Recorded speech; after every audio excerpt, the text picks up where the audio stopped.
kotail, memang semua orang menginginkan ada kotail, efek ekor jas itu. Tapi lebih dari itu, kita mau lihat bahwa tentu Demokrat juga pasang gengsi, karena Demokrat lebih tinggi elektabilitasnya dibandingkan Nasdem sebagai partai ya. Tetapi Anies secara personal diambil duluan oleh Nasdem tuh.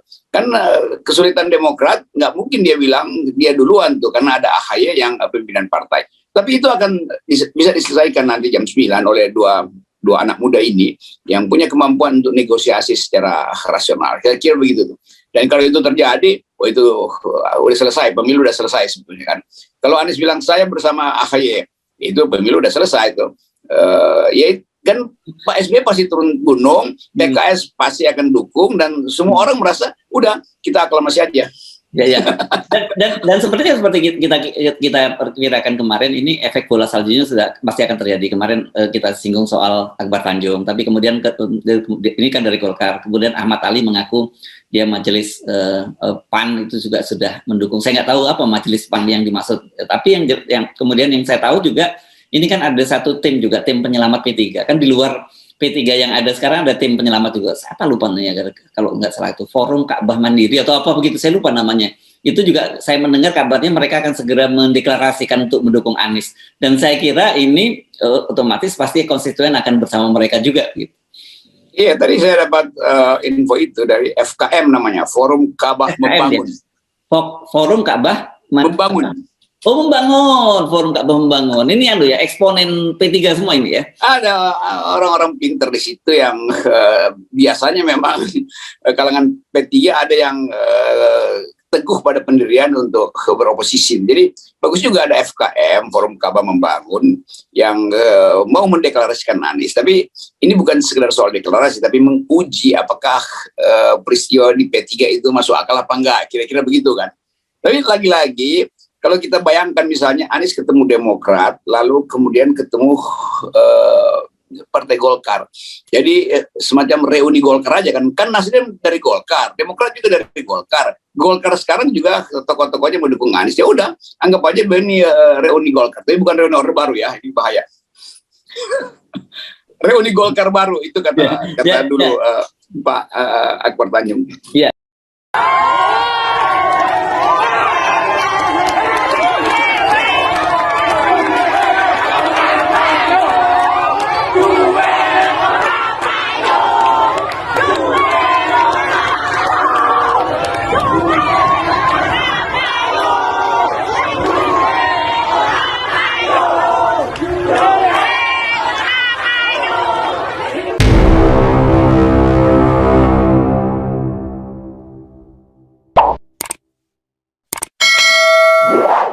Halo, apa kabar Anda semua? Semoga selalu dalam keadaan sehat walafiat, tetap semangat ya. Karena perkembangan politik di Indonesia ini makin menarik. Dan pagi ini rencananya ketika kita bicara ini memang belum berlangsung ya, pertemuan antara AHY dengan Anies Baswedan. Dan ini pasti banyak orang yang menunggu-nunggu karena setelah Nasdem kemarin mendeklarasikan, kan ditunggu-tunggu ini bagaimana kelanjutannya dengan Demokrat gitu ya. Dan saya kira justru yang krusialnya di sini ya. Kalau PKS meskipun kita tidak terlampau mengecilkan, tapi relatif akan lebih mulus lah perkiraannya gitu ya, Bung Rocky. Ya, kita sebetulnya dengan intuisi kita bisa raba apa hasil pembicaraan nanti itu. Ya. Tapi dugaan itu sebaiknya dimungkinkan atau pasti dimungkinkan karena kepentingan politik Anies terutama tuh. Kan Anies maju di depan forum Nasdem dan Pak Surya Paloh mempersilahkan Anies untuk memilih wakil presiden. Anies maju di depan publik tentu dengan pertanyaan di kepalanya sendiri, siapa yang saya mesti ucapkan pada publik, kan itu kan. Jadi urgensinya itu tuh, urgensinya adalah menjelaskan apa yang dimaksud oleh Pak Surya Paloh sebagai silahkan pilih calon wakil presiden sendiri. Jadi itu yang membayang-bayangi Anies hingga 2 hari ini. Anies terbawa mimpi itu. Siapa yang dia mimpikan buat jadi calon wakil presiden? Tentu dia berhitung bahwa dia mesti ambil calon wakil presiden untuk menambah suaranya. Kan itu pentingnya kan. Gitu. Nggak mungkin dari kalangan Nasdem sendiri misalnya itu kan, itu sama juga jeruk nanam jeruk tuh. Kalau diambil misalnya, jadi itu saya bayangin dilema Anies dalam 2 hari ini. Kalau diambil dari kalangan Muslim, pertanyaannya apa nggak cukup pemilih Muslim pada Anies tuh. Dan kalau diambil dari kalangan PDIP, apa PDIP rela menyodorkan calonnya untuk diwapreskan pada Anies. Jadi itu yang kita sebut rational expectation tuh di dalam teori-teori pembuatan keputusan. Tentu Anies berpikir bahwa figur AHY sudah diucapkan dari awal sebagai tokoh baru juga dan sama-sama muda. Tinggal menghitung, berarti Anies memerlukan wilayah dari masyarakat sipil yang masih ada unsur militernya tuh. AHY dicitrakan itu. Anies mesti ambil wilayah dari, kalau dia pilih AHY sebagai intelektual lah, itu juga redundant karena Anies sendiri udah intelektual, jadi nggak nambah apa-apa tuh. Tapi ada nuansa dukungan pada AHY karena orang tetap merasa bahwa harus ada bagian militer yang masuk dalam aura kepemimpinan Anies itu intinya. Tentu dia nggak mungkin ambil Andika tuh karena agak riskan sebetulnya kedudukan Anies kalau menggandeng Andika tuh. Kontroversinya lebih banyak misalnya tuh. Jadi Anies berpikir sebagai seorang pembuat keputusan yang harus menduga kira-kira arah pemerintahan ke depan seperti apa. Nah karena itu Anies cepat-cepat pergi ke Demokrat. Dan kita mesti ingat juga bahwa Demokrat lah yang pertama kali memberi semacam perlindungan etik pada Anies, itu dengan Pak SBY turun gunung kan, itu maksudnya buat melindungi Anies jangan sampai dikriminalkan demi 2 calon yang diusulkan oleh Presiden secara implisit. Tapi saya kira kalau ke Demokrat itu bukan semata-mata soal wakil ya, tetapi soal yang selalu kita tentang terus ya, ini soal ambang batas pencalonan ya, atau PT 20% itu. Mau nggak mau kan sekarang pasti dalam kalkulasi Anies ya, dia mesti pragmatis bahwa realitasnya hari ini dia pasti mendapatkan dukungan dari 20% itu, dan itu pilihannya pada Demokrat dan kemudian ditambah lagi dengan PKS. Gitu kayak yang tersedia kira-kira itu sementara ini kan. Ya itu yang hitungan untuk mengakali hambatan ya. Anies berpikir begitu tuh, bahwa ya saya nggak mungkin dapat 20% Nasdem dan ditugaskan oleh Pak Surya supaya cari wakil yang juga bisa memenuhi kuota 20%. Jadi itu betul tadi, itu secara pragmatis begitu. Tapi juga kita ingat bahwa Demokrat juga menolak 20% tuh. Yang memang orang kontroversial itu Pak SBY dulu bikin begituan, enggak. Dulu Pak SBY hanya memutuskan threshold itu karena sudah menghitung bahwa PDIP, partai yang berkuasa waktu itu, menginginkan 25%. Tuh. Jadi kalau kita lihat sejarahnya memang itu udah selesai. Tuh. Sekarang kita lihat Demokrat berupaya juga udah berapa kali mengucapkan supaya 0%. Walaupun Demokrat nggak pergi ke Mahkamah Konstitusi itu karena dia punya kekuatan di DPR. Ya. Harusnya Demokrat lakukan hal yang lebih radikal.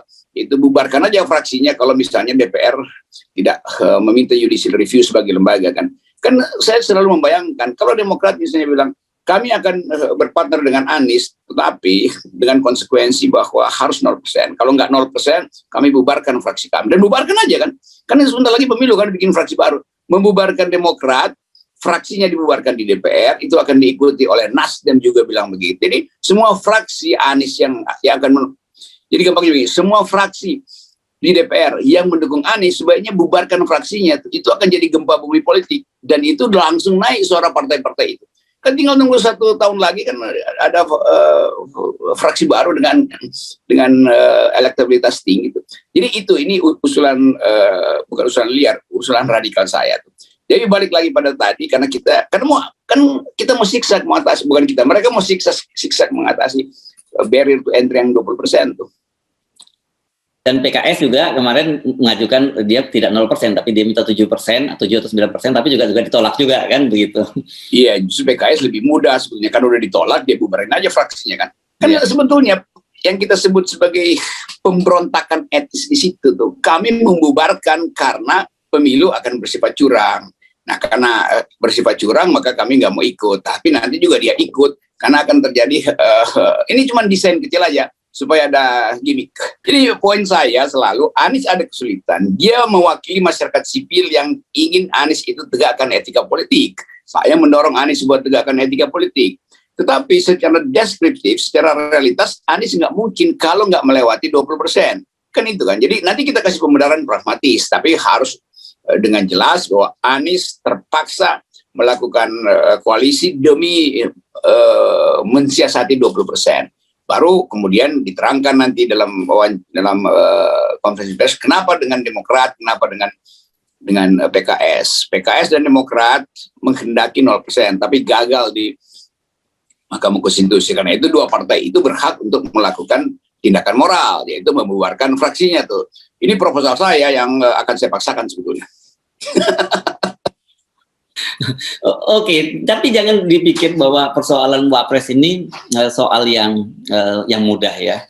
Satu tentu saja ada kalkulasi elektabilitas, tentu dari sisi Anies dan timnya, tapi juga ada sisi-sisi yang dari sisi kepentingan partai itu sangat penting. Katakanlah Demokrat, begitu dia mengusung Anies dan AHY yang menjadi wakilnya, pasti dia juga yang akan dapat yang kita sebut sebagai kotel efek ya, libasan ekor jas. Gitu ya, begitu. Sementara kalau PKS saya hitung-hitung, makanya mereka kelihatannya nggak ngotot walaupun mengajukan 5 nama, tapi otomatis mereka begitu mengusung nama Anies pun juga mereka udah langsung dapat kotel efeknya tadi. Gitu.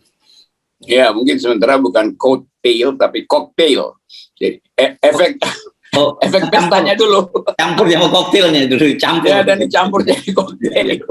Kalau koktail, memang semua orang menginginkan ada koktail, efek ekor jas itu. Tapi lebih dari itu, kita mau lihat bahwa tentu Demokrat juga pasang gengsi, karena Demokrat lebih tinggi elektabilitasnya dibandingkan Nasdem sebagai partai ya. Tetapi Anies secara personal diambil duluan oleh Nasdem tuh.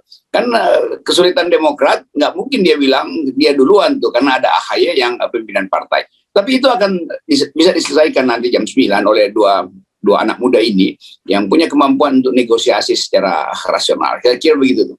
Dan kalau itu terjadi, itu udah selesai, pemilu udah selesai sebetulnya kan. Kalau Anies bilang saya bersama AHY, itu pemilu udah selesai tuh. Ya kan Pak SBY pasti turun gunung, PKS pasti akan dukung, dan semua orang merasa udah kita aklamasi aja. Ya. Dan seperti kita perkirakan kemarin, ini efek bola saljunya sudah pasti akan terjadi. Kemarin kita singgung soal Akbar Tanjung, tapi kemudian ini kan dari Golkar. Kemudian Ahmad Ali mengaku dia majelis PAN itu juga sudah mendukung. Saya nggak tahu apa majelis PAN yang dimaksud. Tapi yang kemudian yang saya tahu juga, ini kan ada satu tim juga, tim penyelamat P3. Kan di luar P3 yang ada sekarang ada tim penyelamat juga. Siapa lupa namanya, kalau nggak salah itu Forum Ka'bah Mandiri atau apa begitu, saya lupa namanya. Itu juga saya mendengar kabarnya mereka akan segera mendeklarasikan untuk mendukung Anies. Dan saya kira ini otomatis pasti konstituen akan bersama mereka juga. Gitu. Iya, tadi saya dapat info itu dari FKM namanya, Forum Ka'bah Membangun. Forum Ka'bah Membangun. Oh, membangun, Forum Ka'bah Membangun. Ini ya eksponen P3 semua ini ya? Ada orang-orang pinter di situ yang biasanya memang kalangan P3 ada yang teguh pada pendirian untuk beroposisi. Jadi bagus juga ada FKM, Forum Ka'bah Membangun, yang mau mendeklarasikan Anies. Tapi ini bukan sekedar soal deklarasi, tapi menguji apakah peristiwa di P3 itu masuk akal apa enggak, kira-kira begitu kan. Tapi lagi-lagi, kalau kita bayangkan misalnya Anies ketemu Demokrat, lalu kemudian ketemu Partai Golkar. Jadi semacam reuni Golkar aja kan. Kan Nasdem dari Golkar, Demokrat juga dari Golkar. Golkar sekarang juga tokoh-tokohnya mendukung Anies. Ya udah, anggap aja ini reuni Golkar. Tapi bukan reuni Orde Baru ya, ini bahaya. Reuni Golkar baru itu kata dulu Pak Akbar Tanjung. Ya, kita tahu kan di Golkar seperti dikatakan oleh Pak Akbar Tanjung juga, di situ banyak elemen kahmi atau korp alumni HMI yang di mana Anies berasal. Itu pasti saya kira sekarang mereka sendiri juga sudah mulai ancang-ancang yang ada di Golkar.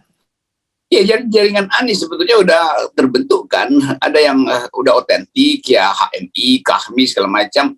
Golkar juga sebetulnya melihat bahwa perahu udah retak di istana. Jadi udah KIB itu semacam ya stempel awal, tapi stempel akhirnya adalah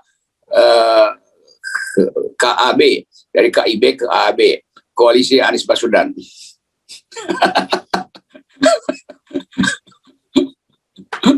Jadi Anda kan tidak akan melihat ada satu hal yang katakanlah yang dramatis yang kemudian mengalami deadlock itu pertemuan antara AHY dengan Anies nanti. Saya kira nggak ada deadlock. Yang ada pasti ya konferensi pers bersama yang sifatnya diplomatis. Ya, kami akan melihat ini peluang terbuka dan demi bangsa harus ada percakapan semacamnya. Ya, kita udah hafal lah. Gaya bahasa Demokrat saya hafal, gaya bahasa Anies juga saya hafal gitu. Itu mudah diprediksi, mudah disimpulkan. Ya. Begitu etikanya begitu. Ya. Nah, ini yang sangat menarik adalah media kemudian sempat bertanya kepada Anies tentang warisan Jokowi. Ini kan selalu orang selalu menyinggung soal itu dan orang bertanya-tanya bagaimana sih sebenarnya nantinya, karena sebelum soal ini juga politisi Nasdem sempat juga menggunakan retorika ini bahwa Anies harus ada komitmen untuk meneruskan warisan Jokowi atau pembangunan Jokowi. Nah, sementara Anies menjawabnya dengan sangat diplomatis yang dia menyebutnya bahwa continuity and change. Jadi ada kelanjutan tapi ada juga perubahan. Bagaimana Anda menafsirkan statement ini dan bagaimana kira-kira apa yang akan terjadi?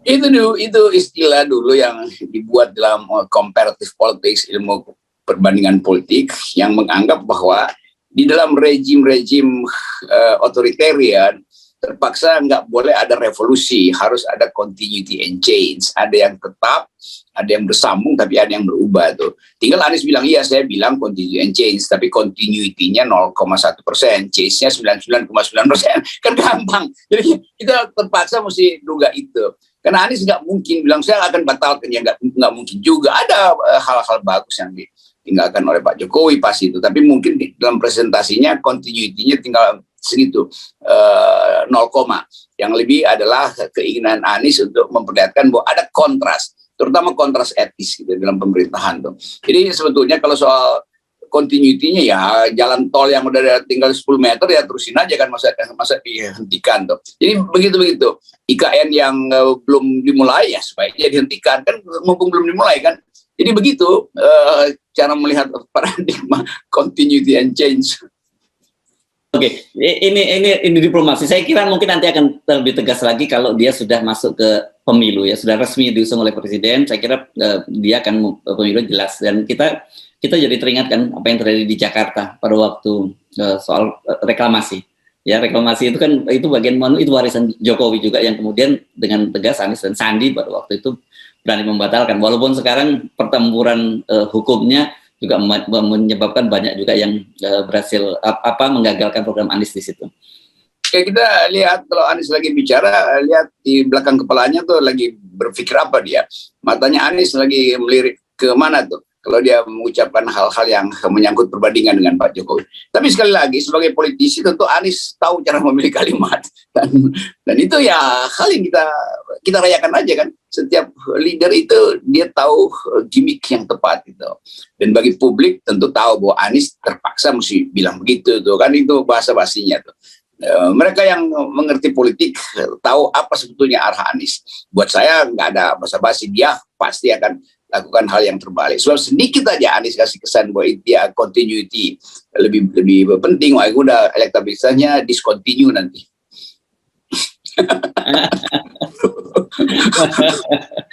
ini yang seru ya, seperti kita prediksikan konstelasi berubah, dan saya kira kita tetap saja menitipkan agenda-agenda politik dan kita percaya gitu bahwa itu bisa dilakukan. Tetapi jadi pertanyaan banyak orang sekarang, bagaimanapun juga kan tangan-tangan oligarki, tangan-tangan pemilik modal itu sekarang ini sudah masuk terlampau jauh, bahkan masuk ke partai-partai politik, bahkan termasuk partai-partai, kita mesti jujur, partai-partai oposisi juga masuk di situ, kepentingan itu.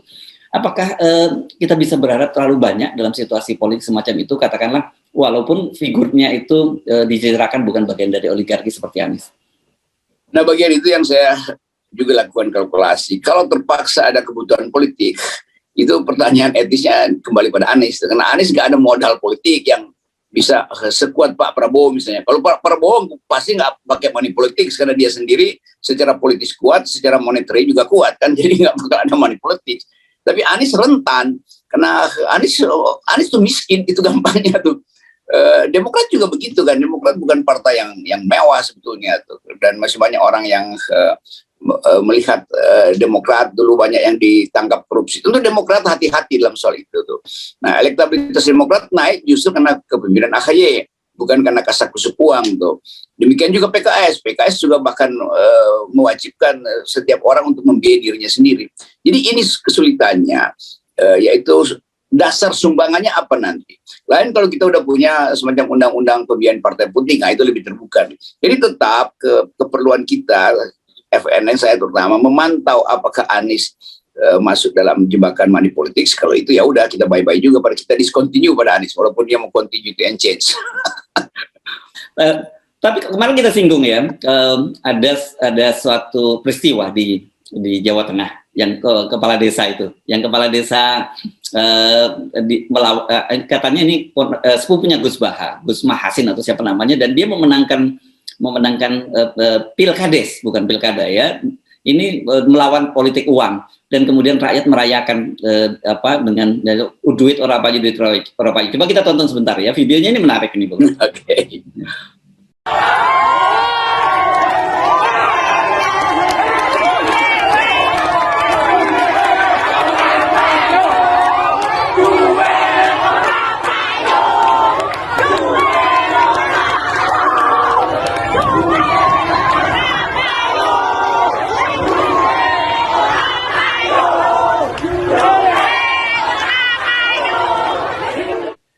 Saya membayangkan kalau gerakan semacam ini bisa dilakukan secara nasional, ini luar biasa, Bung Rocky, bisa mengubah landscape politik kita. Saya kira itu yang kita dorong dari awal kan. Anies lakukan aja. Anies bilang saya akan berkampanye mengikuti kampanye kepala desa yang menang tanpa uang di sana. Kenapa 5.000 atau 10.000 atau 170.000 desa di Indonesia nggak bisa ikuti itu? Kan bisa kan? Itu cara kita yang berkali-kali saya sebut sebagai the great refusal gitu, penolakan total, penolakan besar terhadap money politics. Itu kampanye itu yang mesti dimulai oleh Anies, dimulai oleh AHY, dimulai oleh PKS. Jadi ada gerakan moral, ada gerakan etik yang menginginkan pemilu bersih itu. Nah kalau itu terjadi nggak usah takut, mau ada sponsor nggak ada sponsor, rakyat akan lihat siapa yang punya otak, siapa yang secara elektabilitasnya bagus tapi sekaligus intelektualitasnya terandal, dan apalagi etikabilitasnya itu nomor satu kan itu yang ingin dilihat publik. Publik kan merasa bahwa ya walaupun money politics ya nggak ada gunanya juga, money politiknya 1 minggu juga habis tuh uang yang dibagi-bagi oleh kandidat. Nggak sampai Bung Rocky 1 minggu, ya paling berapa? Maksudnya kalau 7 kandidat setiap hari dihabisin satu-satu. Oke. Jadi sebetulnya money politik itu tidak insignifikan kan? Ya. Oke, jadi kita melihat ada kesempatan bangsa ini untuk memperbaiki dirinya tuh melalui contoh kecil dari sebuah desa kecil di Jawa Tengah yang memungkinkan kita percaya bahwa tanpa money politik kita bisa menapis leader. Yes. Dan ini saya kira kabar gembira, walaupun ini hanya dari satu desa, tetapi saya kira ini bisa menjadi model di seluruh Indonesia, dan itu saya kira bisa terwujud kalau kita tetap mengawal. Betul, 0%. No money politics at all. Duit ora payu. Uang tidak berguna. Uang tidak berguna, betul, mantap.